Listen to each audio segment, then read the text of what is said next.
Halo teman-teman, perkenalkan, nama saya Silvani Putri Utami.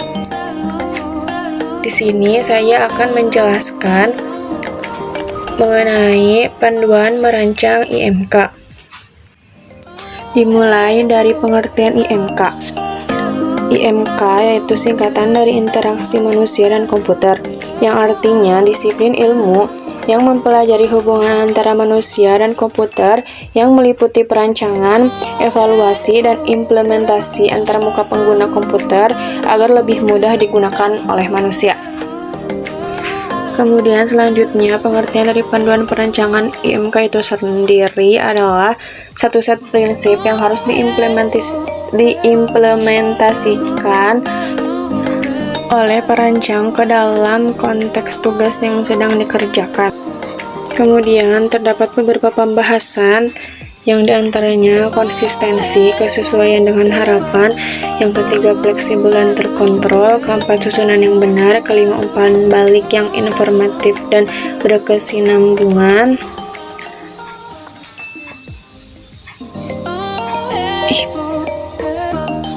selanjutnya yang keenam ada pencegahan dan perbaikan kesalahan, ketujuh dukungan dan dokumentasi pemakai, kedelapan kejelasan visual secara logik dan relevan, kesembilan saran umum, dan terakhir kesimpulan. Selanjutnya saya akan menjelaskan dari pembahasan tersebut. Pembahasan yang pertama yaitu konsistensi. Konsistensi di sini terbagi menjadi 3 bagian. Yang pertama, konsistensi internal, yang artinya penggunaan yang menyangkut dari dalam, contohnya seperti format perintah. Yang kedua, konsistensi eksternal, yang artinya penggunaan yang menyangkut dari luar, contohnya seperti penampilan, fungsi, dan lainnya. Yang terakhir, konsistensi dunia nyata, yang artinya real berada di dunia nyata, contohnya seperti simbol-simbol icon, tanda larangan, stop, tanda arah, dan lain sebagainya. Selanjutnya yang kedua yaitu kesesuaian dengan harapan pengguna, yang dimana perencanaan seharusnya menganalisa terminologi dan metode dari tipe kerja, potensial pengguna, serta berusaha untuk menjadikan semuanya untuk menjadi desain perangkat lunak. Contohnya, dalam Microsoft Word, fungsi insert merupakan daftar menu utama karena dalam word processor terdapat jarak yang cukup luas yang bisa disisipkan. Selanjutnya yang ketiga yaitu fleksibel dan terkontrol. Di sini desain seharusnya dapat memenuhi semua kebutuhan dari pengguna, mulai dari amatir sampai dengan profesional. Yang contohnya kebanyakan sistem yang modern pengguna dapat menukar aplikasi yang berbeda dengan aplikasi yang digunakan user lain. Selanjutnya yang keempat yaitu susunan yang benar. Antarmuka seharusnya tetap sederhana dan tidak terlalu berlebihan dengan banyaknya fitur-fitur dan fungsi-fungsi pada setiap saat. Yang kelima yaitu umpan balik yang informatif dan berkesinambungan. Kebanyakan dari interface didesain untuk memberikan petunjuk dalam jumlah yang lebih besar, termasuk visual dan audit, sebagaimana sistem yang dijelaskan. Di sini terdapat 3 macam umpan balik. Yang pertama yaitu lexical feedback. Umpan balik ini adalah sistem yang mengindikasikan terima pesan, tetapi tidak ada perubahan yang telah dibuat di bawah pengaruh dari sistem. Contohnya, daftar nama yang telah diblok ketika kursor berubah bentuk dari tool yang ada. Yang kedua, syntactic feedback. Umpan balik ini adalah umpan balik yang membutuhkan lebih sedikit percakapan dengan pengguna, tetapi masih tidak memberi isyarat dasar perubahan dalam sistem.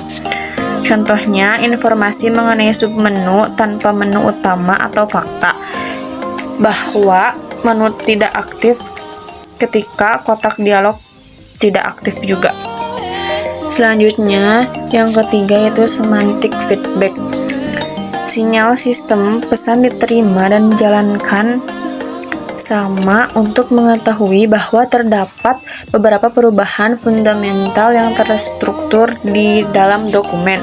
Contohnya, ketika memindahkan ikon dapat dilihat dari posisi yang baru, mengubah font style, maka dapat terlihat gaya huruf yang baru. Yang keenam yaitu pencegahan dan perbaikan kesalahan. Dalam hal ini dibutuhkan suatu pengendalian terhadap kesalahan-kesalahan yang disebut error handling. Error handling sendiri yaitu suatu sistem penanganan kesalahan oleh komputer terhadap kesalahan yang dilakukan oleh user. Terdapat dua tipe-tipe kesalahan user. Yang pertama adalah mistake. Terjadi ketika user berpikir sudah melakukan segala hal dengan benar, tetapi tidak benar. Yang kedua, slip. Terjadi ketika user melakukan kesalahan di luar kendalinya. Kemudian, terdapat juga tipe-tipe error. Yang pertama, perceptual error, yang artinya ketidakjelasan keterangan dari petunjuk penggunaan sehingga mengakibatkan kesalahan dari user. Yang kedua, cognitive error, yaitu ketidakkonsekuenan perintah kebanyakan konteks.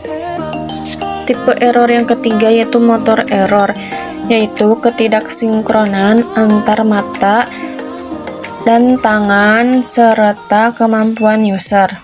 Selanjutnya ada bentuk error handling. Error handling bertujuan untuk memberikan umpan balik kepada user yang melakukan kesalahan-kesalahan. Error-error di sini terbagi menjadi 3 bagian.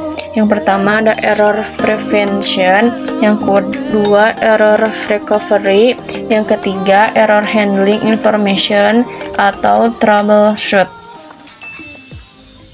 Ketujuh ada dukungan dan dokumentasi pemakai, yang isinya pengajaran langkah demi langkah untuk pemula, kemudian lembaran rujukan perintah seperti daftar isi, perintah, map, dan lain-lain, serta kartu petunjuk singkat dan cepat.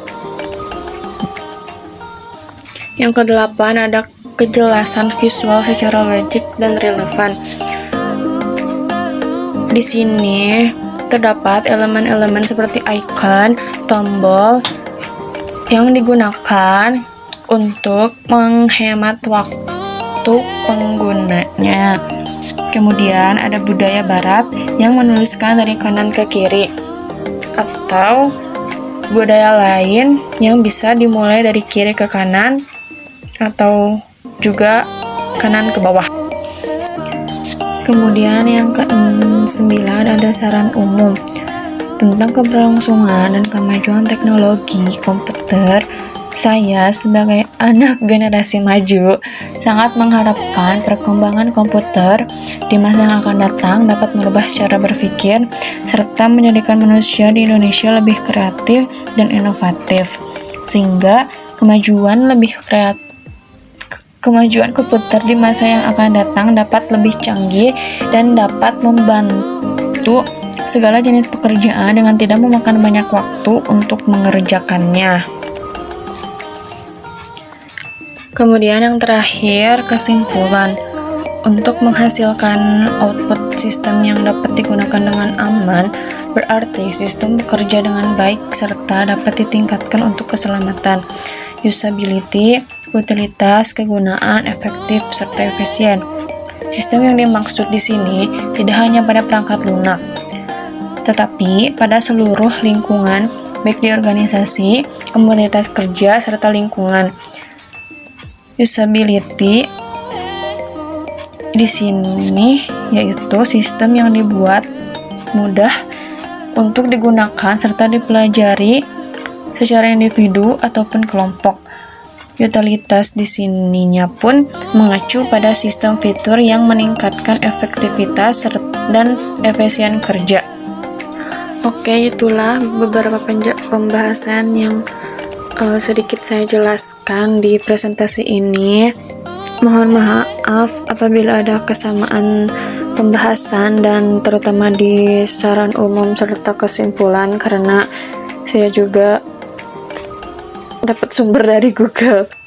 Oke, baik, terima kasih. Sekian presentasi dari saya. Kalau kalian bingung, jangan tanya saya, soalnya saya juga bingung. Bye-bye.